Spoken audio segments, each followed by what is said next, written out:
안녕하세요. 30대 후반의 아들 둘을 키우고 있는 돌싱입니다. 제 이혼 이야기는 지옥이 천국이 되는 경험이었습니다. 절체절명의 순간 제 생명의 은인인 여자를 만나 인생 펴게 된 제 이야기를 들은 친구가 사연을 보내보라고 하여 이렇게 시청자분들께 제 인생 이야기를 하게 됐네요. 가끔 이 일을 떠올리면 통쾌하다는 생각도 들기에 다른 분들께도 그런 시원함을 안겨드리고 싶었거든요. 10년을 넘게 혼인 생활을 잘 유지해오던 제가 이혼을 하게 된 계기는 바로 한 통의 전화였습니다. 이상하게도 모르는 전화번호는 받지 않는데 그날 걸려온 전화는 남편의 전화번호 뒷자리와 같아서 혹시나 친척인가 싶어 전화를 받게 되었습니다. 여보세요? 안녕하세요. 혹시 김상호 씨 아내 되시나요? 네, 제가 김상호 씨 아내 되는 사람입니다만 누구시죠? 혹시 지금 시간 되시면 댁 바로 앞에 있는 2층 카페에 와주시겠어요? 그 사람에 대해 해드릴 말이 있거든요. 이상하다는 생각에 나가지 않으려는 저를 잡은 건 그 여자의 뒷말 때문이었습니다. 안 오시면 후회하실지도 몰라요. 그럼 다행인지 불행인지 그날따라 집에는 아무도 없었습니다. 그리고 집안일이 빨리 끝났거든요. 전화가 너무 신경 쓰여 결국 그녀가 알려준 카페로 급히 발걸음을 옮겼습니다. 저를 한눈에 알아보고 제게 아는 척하는 그 여자는 참으로 예뻤습니다. 탐스럽고 사랑스러운 얼굴에 머리카락에 윤기가 흘렀습니다. 게다가 세련된 화장과 옷이 그 좋은 몸매에 딱 맞아서 같은 여자가 보아도 무척 예쁘더군요. 저는 이렇게 화사한 여자가 왜 저를 찾았나 싶어 의아했습니다. 처음에는 보험회사나 카드 영업사원인 줄 알았거든요. 정말로 그런 이야기를 하려고 부른 사람이라고 생각도 못했으니까요. 오늘은 집에 사람이 없나 봐요. 바로 나오셨네요. 좀 기다려야 할 줄 알았는데. 네, 집안 사람들 다 일이 있어서. 그런데 어쩐 일로 저를 보자고 하셨어요? 혹시 그이에게 무슨 일이라도 생긴 건가요? 아니에요. 그런 건 아니고. 사실 제가 지금 김상호 씨와 친밀하게 만나고 있는 사람이거든요. 네? 친밀하게 만나고 있다니 그게 무슨... 제가 그 사람 숨겨둔 애인이라고요. 사랑하는 사이. 그러니까 그쪽에서 그 사람이랑 이혼해 주시지 않겠어요? 저는 갑자기 들이닥쳐 폭탄 같은 말을 터뜨리는 여자를 그저 멀뚱히 쳐다만 볼 뿐이었습니다. 그만큼 그날의 그 일은 너무도 뜬금없는 현실감이 느껴지지 않는 말이었습니다. 남편의 불륜에 대해 이렇게 알게 되리라고는 상상도 못한 저는 그녀의 어이없는 제안에 대답을 잇지 못했습니다. 그리고 두 사람이 얼마나 사랑하는지에 대한 그녀의 말을 들을 때마다 분노와 화, 억울함 등이 뒤섞여 저의 감정을 잠식해 나갔습니다. 그러나 이내 뒤죽박죽이었던 제 머릿속은 환히 밝아왔습니다. 지금 제 상황에서 그녀의 말은 도리어 반가운 말이라는 걸 깨달았거든요. 살았다. 내 생명의 은인이 여기 있다. 그 기쁜 마음을 듬뿍 담아 저는 여유로운 미소로 상간녀에게 시원하게 말해줬습니다. 네, 이혼해드릴게요. 두 사람 꼭 결혼하세요. 제 말에 벙찐 상간녀의 얼굴이 아직도 기억에 고스란히 남아있습니다. 제가 이렇게 웃으며 두 사람의 사랑을 응원하게 된 원인은 10년 전으로 거슬러 올라갑니다. 지금처럼 합가를 한 게 아니라 당시에는 분가 상태였고 그때는 시부가 살아계셨습니다. 다만 시어머니는 시부의 간병으로 항상 집에 매여 있으셨고 무슨 이유에서인지 밝은 성격의 어머님은 시부의 수발을 들 때만큼은 항상 표정이 어두웠습니다. 그 모습이 애초로워 저는 어머님께 잘하려 무척 애를 썼습니다. 남편은 삼형제 중에 맏이었는데 셋이나 되는 며느리 중에 저를 가장 반기셨습니다. 손이 귀한 집안의 시집와 옷 같은 아들을 둘이나 낳은 것도 그 이유 중에 하나였지만 그것이 전부인 것은 아니었습니다. 어머, 어서 와라, 아가. 이렇게 일찍 안 와도 되는데. 그래도 이렇게 일찍 와서 준비를 도맡아 해줘서 너무 고맙구나. 정말 나한테 일이 잘하는 건 너뿐이야. 별 말씀을요. 빨리 해놓고 저도 어머님이랑 수다 떨면서 시간 보내는 게 좋은걸요. 어휴, 세상에. 너는 말도 이렇게 예쁘게 하고 마음씨도 착해. 둘째는 어제 전화 와서는 바빠서 못 내려올 것 같다고 하더구나. 셋째도 며느리가 몸이 안 좋다고 늦겠다고 하던데 어째서 꼭 명절 제사 때만 몸이 안 좋고 바쁜 건지 원. 어머님, 제가 있잖아요. 걱정 마세요. 그래, 네가 있으니 내가 버티고 살아. 뭐 먹고 싶은 거 있니? 오늘은 내가 다 사줄 테니까 걱정 말고 이야기해. 이 집안의 시집온 이상 맏며느리로서 지켜야 할 것은 확실히 지키겠다는 제 각오가 어머님의 마음에 쏙 들었던 것 같습니다. 게다가 시부 간병에 적적하고 삭막한 시간을 보내는 시모와 도란도란 세상 사는 이야기를 나누며 정말 모녀보다 더 가까이 지냈으니까요. 어머님은 그런 저를 항상 고맙다며 표현해 주셨죠. 특히 동서들이 방문했을 때도 어머님은 제 얼굴만 보면 환하게 웃으셨습니다. 그렇게 몇 년의 시간을 지내고 원래도 아프던 시아버지가 운명을 달리했습니다. 얼마 지나지 않아 남편이 먼저 제게 말을 꺼냈습니다. 여보, 내가 할 말이 있는데. 무슨 말을 하려고 이렇게 폼을 잡아? 뜸들이지 말고 얼른 이야기해. 아버지 돌아가시고 그 집에 어머니 혼자 계시는 걸 보니 마음이 좀 그래. 저번에도 한번 본가에 들렀는데 아주 불을 다 꺼놓고 어둡게 지내고 계시더라고. 그랬어? 내가 좀 더 틈틈이 시댁 가서 어머님하고 이야기도 나누고 맛있는 것도 먹으러 다니고 그럴게. 그것도 좋지. 근데 그것만으로는 어머니 상태가 돌아오지 않으실 것 같고, 당신이 우리 어머니랑 사이가 좋으니까 하는 말인데, 우리 그 집에 들어가 살지 않을래? 합가를 하자고? 우리 어머니가 우리 형제를 어떻게 키웠는지 잘 알잖아. 당신이 어머니랑 사이가 나빴으면 이야기도 안 꺼낼 건데, 다행히 어머니도 당신을 워낙 좋아하시니까 우울한 마음도 빨리 가라앉지 않을까 해서. 그래도 합가라니. 그러면 집에서도 마음대로 편하게 있지 못하게 되잖아. 안 될까? 잘 생각해봐.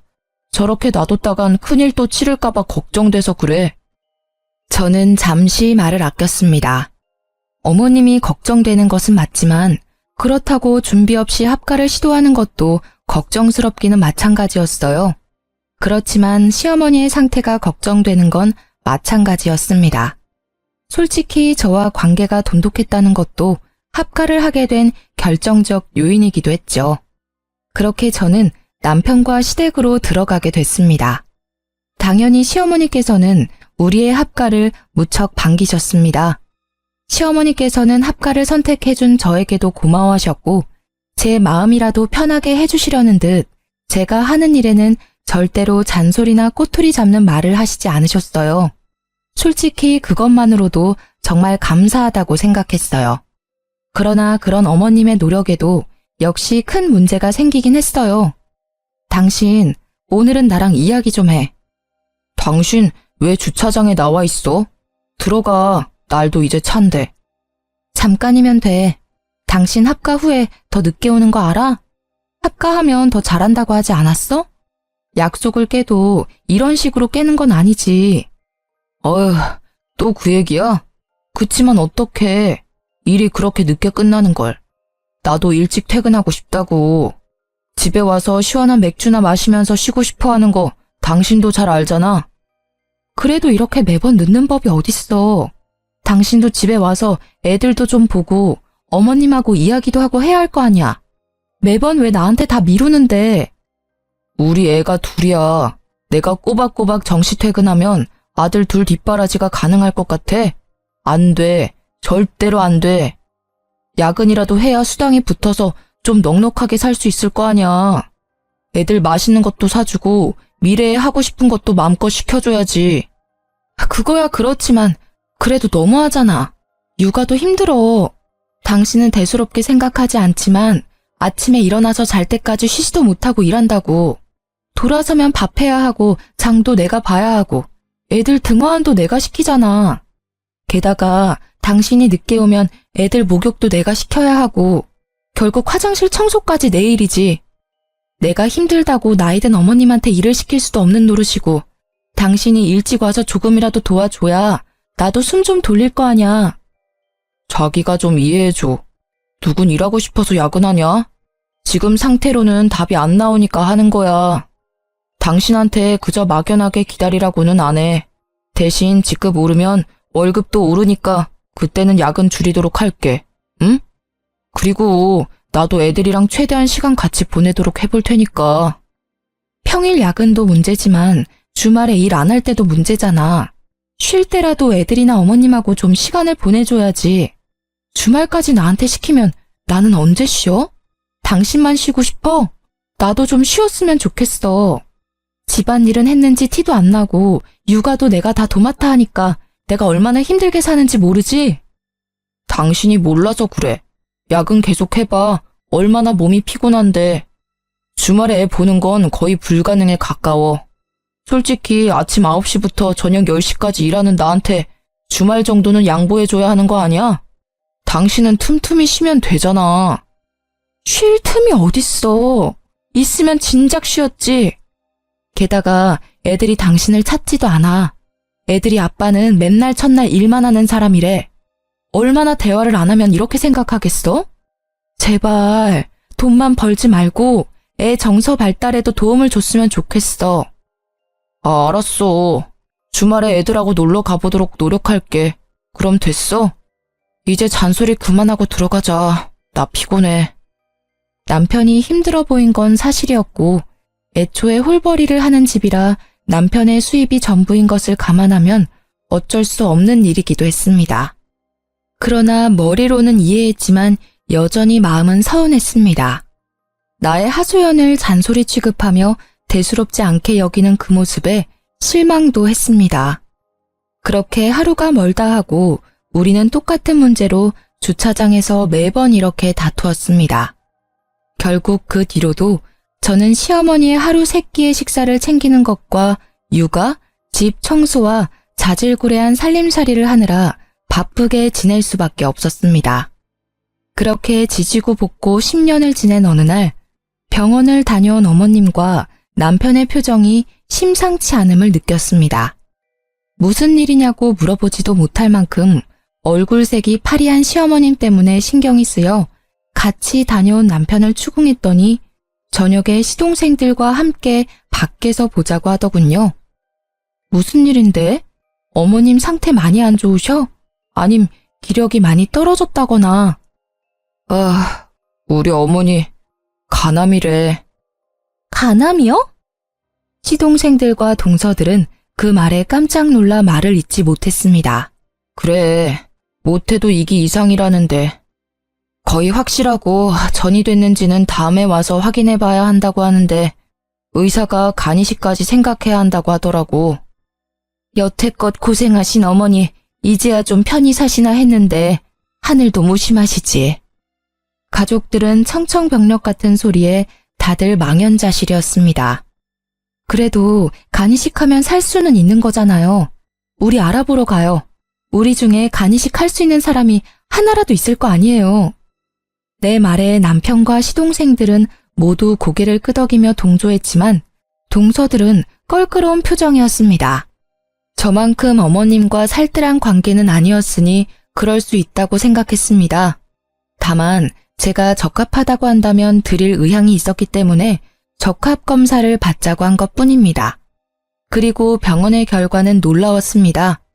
그 6명 중에 딱 저만 가능하더군요. 저는 이것도 시어머님과 저의 인연의 깊이라고 생각했습니다. 저를 살뜰히 챙겨주셨으니 저도 그 마음에 보답할 수 있는 길이 생겼다고 생각했죠. 그러나 수술이 워낙 큰 수술이다 보니 저도 선뜻 그러노라 말이 나오지 않았던 것도 사실이었습니다. 당시 육아와 살림에 찌든 제 몸 상태도 그리 좋지만은 않았거든요. 그 모습이 제가 망설이는 거라고 생각한 남편과 시동생들은 울며 불며 제게 매달렸습니다. 여보, 제발 부탁이야. 응? 우리 어머니 좀 살려줘. 이런 말 정말 파렴치한 거라는 거 알고는 있는데 붙잡을 곳이 당신뿐이야. 이식만 해주면 진짜 편하게 살 수 있도록 내가 다 할게.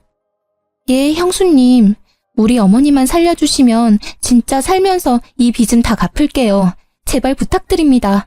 저희가 이제부터 더 잘할 테니까 제발요. 시댁에 모인 모두가 저를 설득시키려고 할 때 시어머님이 서늘한 표정으로 말씀하셨습니다. 됐다. 간이식은 받지 않으마. 오히려 잘 됐어. 늙으면 일찍 죽어야 흉한 꼴 안 보이고 갈 수 있어. 어머니, 그런 말씀이 어디 있어요. 자식들 생각 좀 해주세요. 이렇게 살릴 수 있는 방법이 있는데 어째서 눈앞에서 어머니를 잃어야 하는데요. 그래요, 어머님. 저도 몸 상태가 좋아지면 아서라. 이미 다 늙어 빠진 노인이야. 앞길 팔팔한 젊은 애들 간을 얻는다 한들 얼마나 살 거라고 수술을 해? 그거야말로 낭비야. 이식 안 할 거니까 그렇게들 알고 있어. 어머니! 그런 시어머님의 모습을 보니 저는 더 해주고 싶은 마음이 들었습니다. 그러나 당시 저의 몸 상태도 그리 좋지는 않았고 의사 선생님과 수술 과정의 준비에 대한 이야기를 듣고 한참을 고민하던 중이었습니다. 그러던 차에 제게 생명의 은인이 다가온 것이죠. 저희 3년 동안 당신 몰래 거의 매일 만났어요. 1년 전쯤부터는 출장이라고 속이고 여행도 갔다 왔죠. 쉽게 말해 3년 동안 불륜을 저질렀다는 말인가요? 불륜이 아니라 사랑이죠. 제가 그런 꺼림칙한 관계로 끝낼 거였으면 그 사람 와이프인 당신 앞에서 이렇게 당당하게 밝히고 있겠어요? 그래서 당신의 마음이 사랑이기 때문에 둘은 사랑을 나누었다고 말하고 싶은 건가요? 그런데 어쩌죠? 세상에서는 당신들의 관계를 불륜이라고 불러요. 그리고 당신은 그 사람의 애인이 아니라 상간녀고요. 그러니까 그게 싫어서 이렇게 제가 온 거잖아요. 그 사람이 당신이라는 여자에 대해 얼마나 부정적으로 생각하는지는 알고 있어요? 잔소리 많고 꾸밀 생각조차 없는 아줌마라고 이야기하면서 아침에 눈을 뜨면 보고 싶지 않다고도 했었죠. 부정적으로... 불륜 저지르는 남자들은 다 똑같지 않나요? 와이프는 세상에서 제일 못된 추녀고 상간녀는 세상에서 제일 착한 미녀라고 하죠. 일단 눈앞에 먹음직스런 음식에 눈이 멀어 무슨 말이든 뱉고 보는 거죠. 그런데 왜 당신이 와서 이야기해요? 이야기하려면 그 인간이 내게 직접 이야기해야 하는데 당신과 저는 아무런 관계도 아니잖아요. 저와 법적으로 얽혀있는 건 그 남자고 당신은 남인데 그 법적 관계를 깨고 제가 그 관계를 가져가고 싶어서 그렇죠. 저도 이 관계 청산하고 그 사람과 진심으로 새 출발하고 싶어서 이렇게까지 한 거예요. 그이는 다정하기도 하지만 워낙 우유부단해서 그런 말을 직접 못하잖아요. 하고 싶은데 못하고 있는 걸 보고 제가 하러 온 거예요. 당당해 보이지만 사람들 없을 때 몰래 불러낸 거 보면 남편한테 들키고 싶지 않아서 그런 것 같은데 왜요? 그 사람이 그냥 연애만 하자고 해요? 그래도 다행이네요.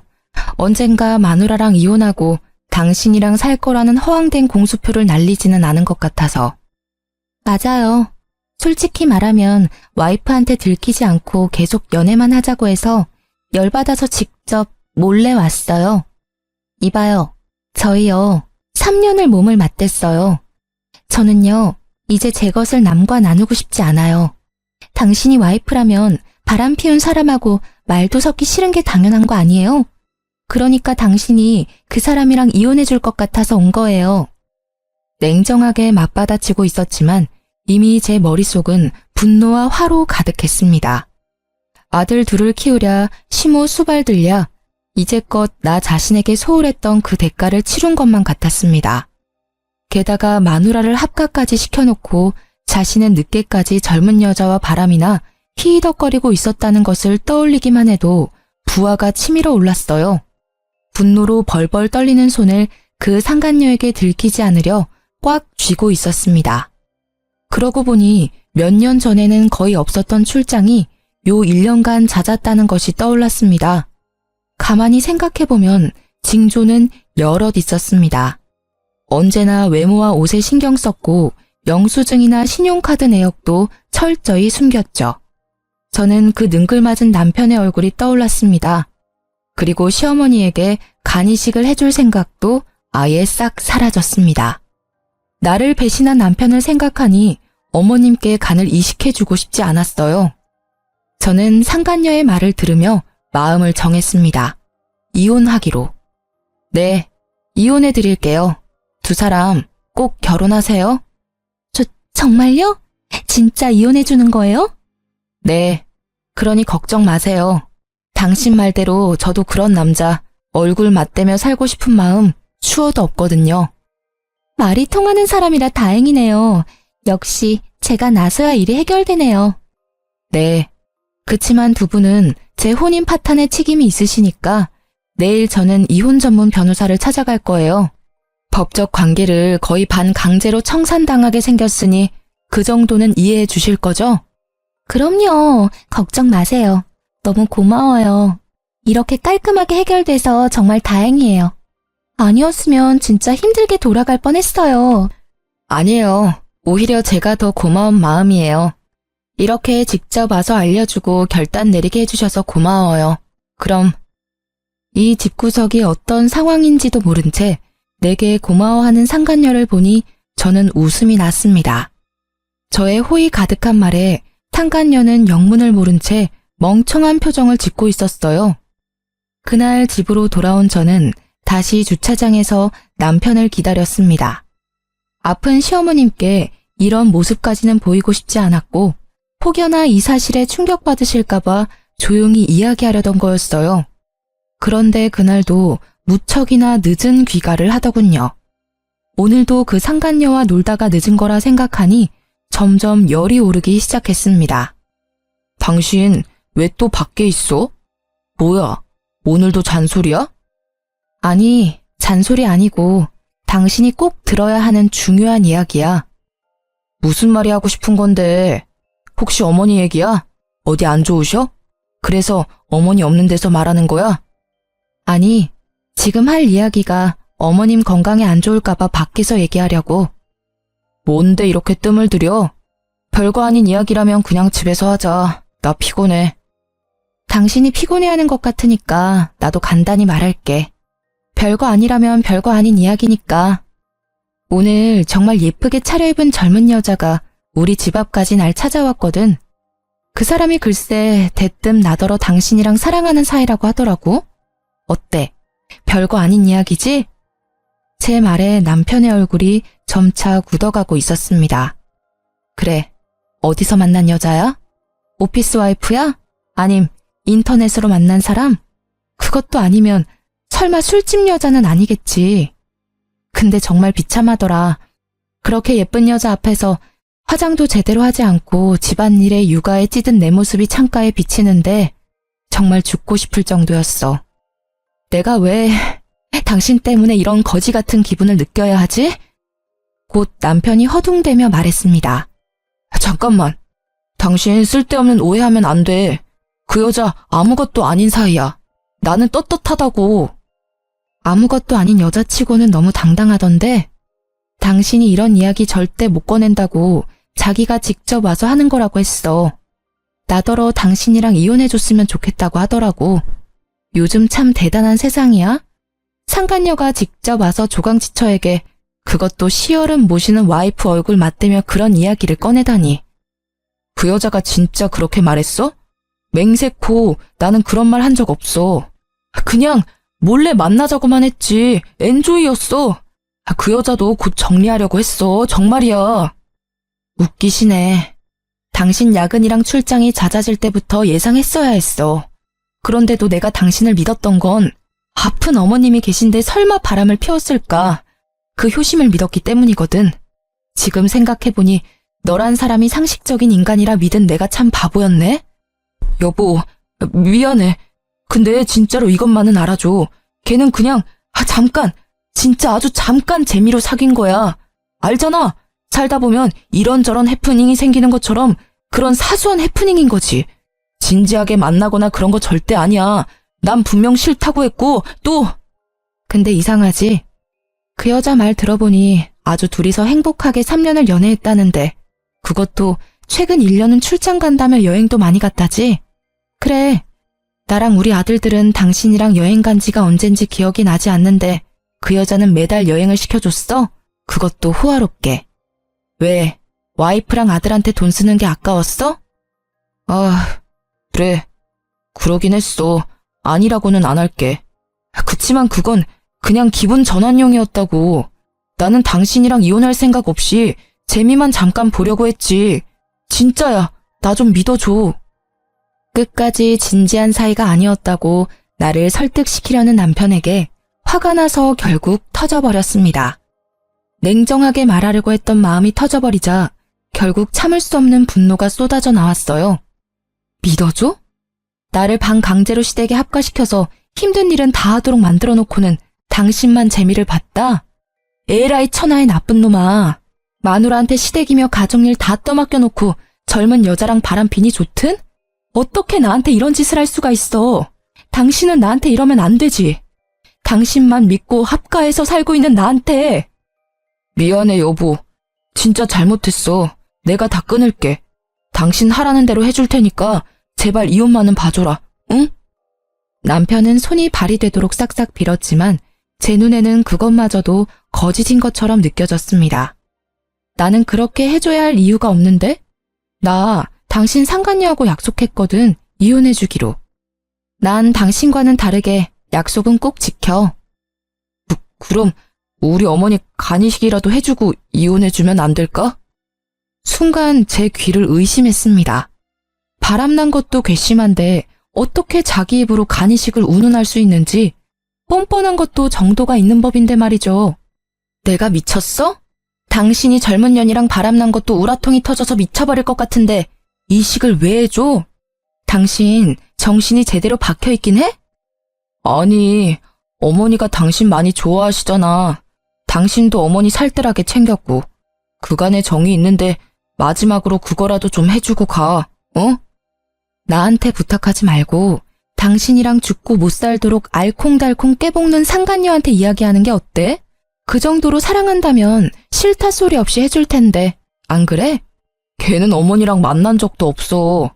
상식적으로 한 번도 본 적 없는 사람한테 간이식 해줄 사람이 어디 있어?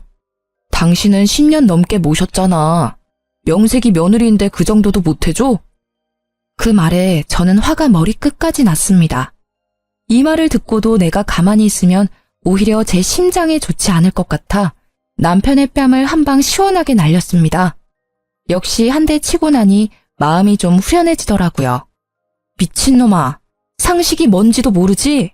지나가는 사람들 아무나 붙잡고 물어봐. 바람난 남편 어머니 간이식 해주는 건 상식인지 아닌지. 속 터져. 이런 놈을 이제까지 남편이라고 데리고 살았다니 내가 미련한 년이지 내가. 결국 그 다툼을 끝으로 저는 시댁에서 나오게 됐습니다. 자고 있던 두 아들을 깨우면서 저는 최대한 화를 가라앉히려 했지만 얼굴에서 드러났는지 애들도 별말 없이 준비를 하더군요. 남편은 꼴도 보기 싫은 마음에 빠르게 짐만 간단히 챙겨 밖으로 나왔습니다. 그렇게 친정으로 돌아온 저는 이혼 소송을 준비하기 시작했습니다. 이혼 전문 변호사와의 상담을 통해 상간녀 소송도 같이 진행하느라 바쁜 시간을 보냈어요. 나를 허수아비처럼 세워두고 둘이서 한 짓을 떠올리니 없던 의욕도 솟아나더라고요. 그리고 그 일들이 진행되는 도중에 시어머니의 병세가 악화되어 급하게 입원하셨다는 이야기를 들었습니다.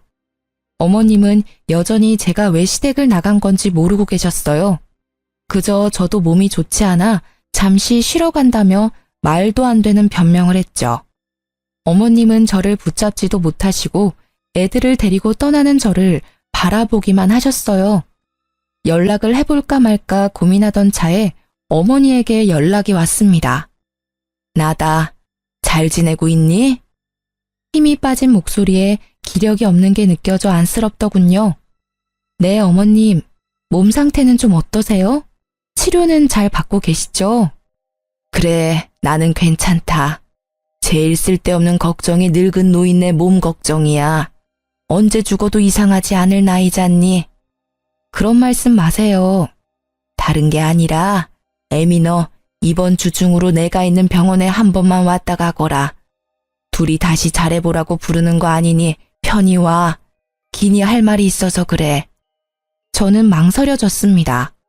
시어머님께서는 남편의 불륜 사실을 모르고 계셨거든요.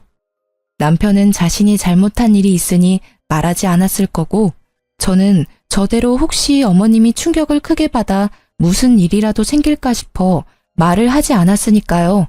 가서 무슨 이야기를 듣게 될지 모르지만 어머니의 말투가 여전히 따뜻했기에 한번 뵐까 하고 고민했죠. 머뭇거리는 저에게 한마디 남기시더라고요. 이번 주에는 애비고 네 시동생이고 아무도 안 온다. 어차피 자주 오지도 않는 사람들이야. 네가 마주칠 일 없으니 편하게 와. 부담 주는 거 아니야.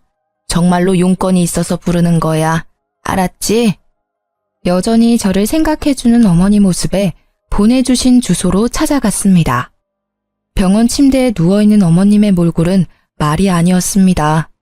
볼살 하나 없이 야위고 거뭇해진 얼굴에 이곳저곳 연결된 수액줄에 거동도 제대로 못하는 모습을 보고 마음이 미어졌어요. 배아파 낳은 아들이 셋씩이나 있는데 아무도 신경을 쓰지 않았는지 방문자 카드에 제 이름이 2번째로 써져 있더군요. 효자 코스프레하며 어머님 살려달라 소리치던 남편놈은 어디서 뭘 하는지 어머님께 와보지도 않은 듯 했습니다. 제 얼굴을 보신 어머님께서는 조용히 말씀하셨어요. 네 남편 때문에 네가 고생이 많구나. 네가 마음고생이 많아. 너에게는 얼굴을 들지 못할 만큼 미안하다고 생각하고 있단다. 저는 아무 말도 하지 못하고 눈시울만 붉혔습니다. 나도 눈이 있고 귀가 있으니 대충은 알아. 그놈이 너를 두고 젊은 여자랑 바람났다고 하더구나. 내가 그 사실을 알았을 때는 가슴이 철렁 내려앉았단다. 네 시부랑 똑같은 짓을 한 아들이 내 자식 같지 않다고 느껴졌을 정도야. 내가 아들을 헉 키운 게지. 시어머님이 알고 계실 줄 몰랐던 저는 깜짝 놀랐습니다. 그러나 어머님은 생각보다 담담히 제게 말을 해주셨어요. 나는 말이다. 네가 참 마음에 들었어. 젊을 적 나를 고생시키던 고약한 남편 수발을 들며 눈물 참아내던 그 집에 네가 와서 애들 웃고 떠드는 소리, 이런저런 세상 이야기 듣게 해줘서 너무 고마웠어. 어머님, 그래서 나는 네 가슴에 대못 박은 아들놈 대신 며느리인 너와 내 손주들을 먼저 생각하기로 했단다. 내가 살던 그 집 네 앞으로 명의 이전해 줄 테니 그리 알고 있어. 네? 안 돼요, 어머님. 제가 그 집을 왜 받아요? 어머님 집이시잖아요. 그리고 저는 그걸 받을 자격도 없어요. 잔말 말고 받어. 너도 알다시피 나는 오래 못 가. 이 병원 들어올 때 이미 연명치료도 안 하기로 사인했단다. 그 집 말이다. 정말 주고 싶었던 사람이 너야. 그 집에 따뜻한 추억을 만들어준 게 너니까. 그동안 내 며느리로 살아줘서 고마웠어. 네 덕분에 눈 감기 전 즐겁고 행복한 일도 많았었어. 그리고 내가 너한테 집 줬다는 이야기는 아무한테도 하지 마라. 죽기 전에 시끄러워지는 건 싫구나. 저는 결국 어머님의 뜻대로 남편 몰래 40평대 시댁집을 받게 되었습니다. 혹시나 모를 문제에 변호사를 대동해 공증도 받았습니다. 어머님은 혹여 새 아들들이 따지고 나올 것을 대비해 유서에도 명백히 작성해 남기셨어요. 사기네 뭐네 이상한 말할 것 같으면 변호사에게 맡겨놓은 유서를 보여주라 하시면서요. 이제 가봐. 내 할 이야기는 끝이다. 2번 다시 여기 찾아오지 마라. 그 집을 받으며 이래도 되는가 싶은 마음이었지만 어머님은 그 뒤 아무런 이야기도 듣지 않겠다는 듯 눈을 감아버리셔서 인사를 하고 나왔어요. 그게 마지막 인사였습니다. 시모께서는 그 뒤로 3달간 독한 약을 이기지 못하고 결국 돌아가셨습니다. 부고 문자를 보았을 때는 마음 한켠이 쓰렸습니다. 이혼 소송 중이라도 장례식장은 가는 게 예의에 맞을 것 같아 조문을 갔는데요. 아이고 어머니, 이렇게 가시면 저는 어떻게 합니까? 이식도 받지 않고 이렇게 가버리시면 남은 자식들 어찌 살라고. 제 가슴도 이렇게 억장이 무너지는데, 어머니. 장례식장에 들어서자마자 들리는 남편의 목소리에 저는 욕 한 바가지 나올 뻔한 걸 겨우 참았어요. 시모께서 병원에 있을 때는 찾아와 보지도 않고 상간녀랑 놀러나 다니던 논팽이 같은 남편이 이제 와서 자식이랍시고 펑펑 우는 모습이라니 웃기지도 않았어요. 조문 온 사람들에게는 효자로 비춰지고 싶은 욕망 가득한 두 눈이 남편을 대변해주고 있었죠. 그 꼴을 보는 게 싫었던 저는 빠르게 조문을 마치고 시댁으로 다시 돌아왔습니다. 어머님이 입원해 있던 동안 상간녀가 이 집에서 살았었는지 상간녀의 짐도 엄청나게 많더군요. 이제 제 집이 된 시댁에서 남편이 들어오기를 기다렸던 저는 도어락 열리는 소리에 거실에서 남편을 맞이했습니다. 남편의 옆구리에는 그 상간녀가 딱 붙어 있더군요. 시모가 없다고 이렇게 바로 상간녀를 데리고 오다니. 남편은 제가 거실에 있는 걸 보더니 깜짝 놀란 듯 했습니다. 당신이 왜 여기에 있어? 어차피 이혼 소송 중인데 짐 싸고 당장 나갈 줄 알았더니. 아니지, 짐 싸고 당장 나가야 되는 게 맞지. 역시나 남편은 모르고 있었습니다. 이 집이 누구의 소유가 되었는지. 저는 당일 떼어놓은 등기부등본을 척하니 보여주었습니다. 처음에는 그게 뭔지 몰라 멀뚱멀뚱 읽고 있던 그가 갑자기 손을 덜덜 떨며 재차 확인하기 시작했습니다. 이제 알겠어? 이 집 내 거야. 그러니까 너희 두 사람이 당장 나가야 될 것 같은데? 왜? 이 집이 왜 당신 앞으로 되어 있어? 내가 받는 게 당연한데. 아, 뭐야? 당신 대체 뭔데? 우리 어머니한테 뭘 어떻게 했길래 어머니가 당신한테 집까지 준 거야? 그러게나 말야. 내가 뭘 해서 어머님이 내게 집을 남기셨을까? 당신이 잘 좀 생각해봐. 일단 이 집에서 나가. 알았지? 야, 너 설마 우리 엄마 협박했어? 아님 시어머니 상대로 사기쳤냐? 정당하게 합법적으로 시어머님 통해서 전달받은 건데 못하면 어머님 담당했던 변호사님께 찾아가 봐. 명함 줄게. 당당한 제 말에 뒷목 잡는 남편과 옆에서 눈알만 열심히 굴리는 상간녀의 모습을 보며 곧장 이삿짐 센터에 전화를 했습니다. 여기요. 용달차 하나 보내주세요. 짐 그렇게 많지는 않거든요. 최대한 빨리 와주세요. 상간녀가 저와 제 아들들 짐만 고스란히 모아 창고방에 처박아 놓았길래 저는 그 짐을 제외한 남편과 상간녀의 짐을 모조리 용달에 실어달라고 했습니다. 남편이 믿고 있던 재산이 그 집뿐이었는데 그 집이 제 것이 되었으니 상간녀는 두 번 다시 볼 일 없다는 듯 짐을 챙겨 나가려고 하더군요. 야, 너 어디 가? 야, 너 설마 내 돈 보고 붙어 있었어? 이 꽃뱀 같은 년이? 그럼 오빠 어딜 봐서 나 같은 여자가 붙어 있었겠어? 이 집이 오빠 명의도 아닌데 내가 붙어 있을 필요 없잖아. 서로 주고받는 심플한 사이인데 그 정도는 당연한 거 아니야? 뭐? 뚫린 입이라고 함부로 이야기하지. 언제는 나 좋다며. 내가 전부라며. 네가 와이프한테 이혼하라고 해놓고 너 혼자 빠지겠다. 내가 시키지도 않은 일을 만들어서 분란만 만든 건 너야. 너도 책임질 건 져야 할 거 아니야. 왜 네가 싸지는 일을 내가 수습해야 하는데? 그거야 오빠 생각이지. 게다가 오빠가 이렇게 멍청한지 몰랐었거든. 난 돈 없는 오빠한테는 관심 없어. 오빠가 뭐가 대단해? 몇 푼 되지도 않은 월급에 얼굴이 잘생겼기를 해 다정하기를 해. 거기다가 봐. 내가 오빠 생각해서 와이프랑 이혼하게 만들어놨는데 두 눈 뜨고도 집까지 홀랑 뺏기고. 너 말 다 했어? 저와 용달 기사들이 보는 앞에서 두 사람의 추접스러운 대화는 그렇게 몇십 분 동안 이어졌습니다. 정말 수준 떨어지는 사람들끼리 똑같은 짓 하는 걸 보니 코미디가 따로 없었네요. 결국 남편은 상간녀와 함께 제 집에서 쫓겨났습니다. 어디로 간 건지는 모르겠지만 두 사람이 함께가 아니라는 것만은 확실했어요. 집 하나 없다고 찢어지는 두 사람을 보며 사랑이네 뭐네 했던 상간녀의 말이 생각나더라고요. 그 여자에게는 남편이 물려받았을 집이 사랑의 대상이었겠죠. 그렇게 저는 남편과의 이혼 소송에서 승소하게 되었습니다. 당연하다고 생각해요. 상간녀를 데리고 시댁에 온 것도 그렇고 그 상간녀가 와이프인 나를 찾아와 이혼을 종용하기까지 했으니 말이죠. 그럼에도 소송까지 간 남편이 대단한 건지 모자란 건지 모르겠네요. 아, 물론 상간녀한테는 손쉽게 위자료를 받아냈죠. 요즘 애들 참 시원시원하더라고요. 소장을 받자마자 돈이 입금되더라고요. 그런데 남편은 거기에서 끝나지 않았어요. 여보, 애들은 좀 보여줘.